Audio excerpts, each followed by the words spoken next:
write a program that can transform this input XML, right, run it through this Xslt transformation style sheet, and generates this output XML. Right, so if we head over to our IntelliJ, right, we can create an Xslt document. So here in lecture, so let's say that we want to convert XML to XML, right? So this input XML, we're going to convert it into another XML, right? So in here, let's create in here another package where we want to generate XML to XML.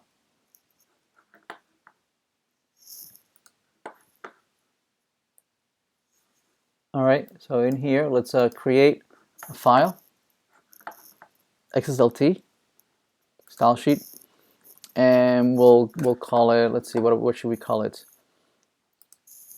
We'll call it graduating students to. Let's see, we're generating just student names.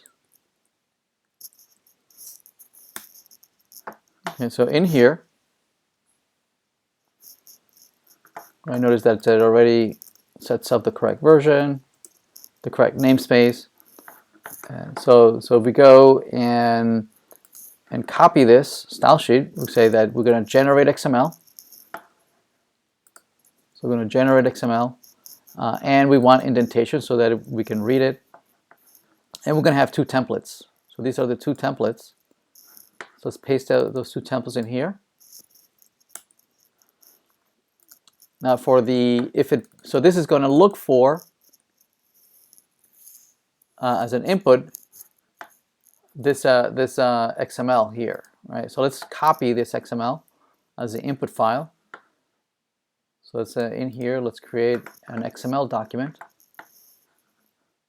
file. So this is graduating students.xml, and let's paste this in here. Let's see if we have a bigger file with more content. Let's copy this. And let's copy this here.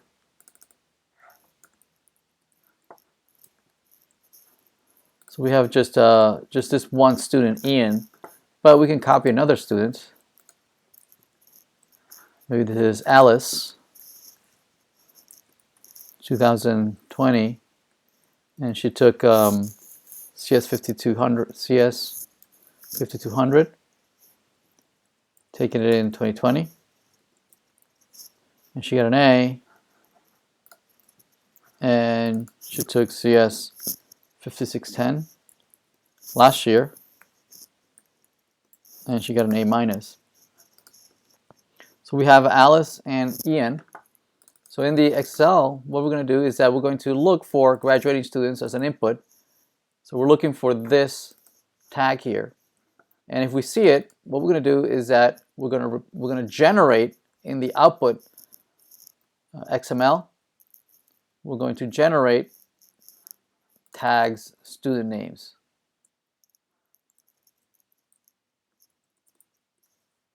Yeah, we're going to generate just that. Okay. Now, if we just run that, let's see what we get.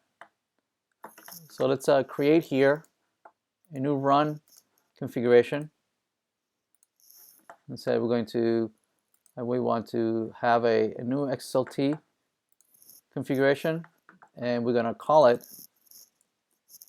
graduating students to student names. Call that. I'm going to execute the Xslt file.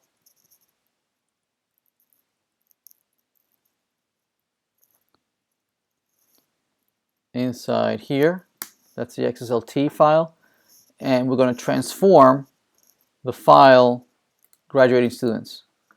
And we're going to generate, we're going to save the file in the same directory, and we're going to call it just student names. XML. We'll say save, we'll say okay. Let's run it.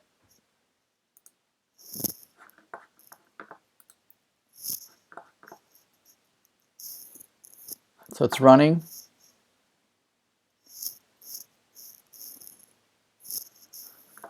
Okay, and there it is. So it generated, notice that it generated this students tag. See that? Now notice that it generated a self-closing tag because it had no body. So it makes no sense to put an opening tag and a closing tag. So let's make it a little better. In the XSL, let's not just generate student names, let's generate something else. It could just be whatever we want. Hello there. Let's run it again.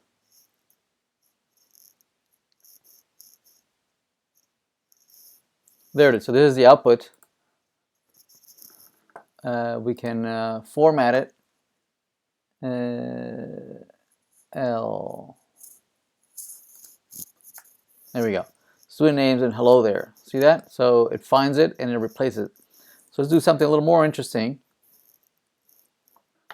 Let's now, for student names, we're going to, in the body, what we're saying here is that in the generated student names tag, we want to, in the body, put in whatever matches the student rule.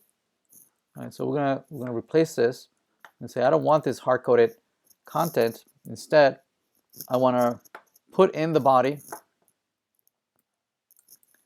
whatever the rule for matching student generates. All right, so whatever this guy generates. So here is where we could, whatever matches for every single student, I want to generate whatever this generates. Okay, so we can say some student. Okay, so if we run it, right, for every student that it finds, there should be two because we have Ian and Alice. There it is. See that? We're generating two students, right? Because we have Ian and Alice. But we never said what we want in there, right? So if we want to have something, we could generate the name. Right? We can replace this and say that we want a name tag. And in the name tag, we want the value of the S name. So the S name of the current student that we're in. Right? So in the input, right, if we are in the student, we can navigate down to the S name and retrieve the value, and then grab the value of that and put it inside of the name tag. So if we run that,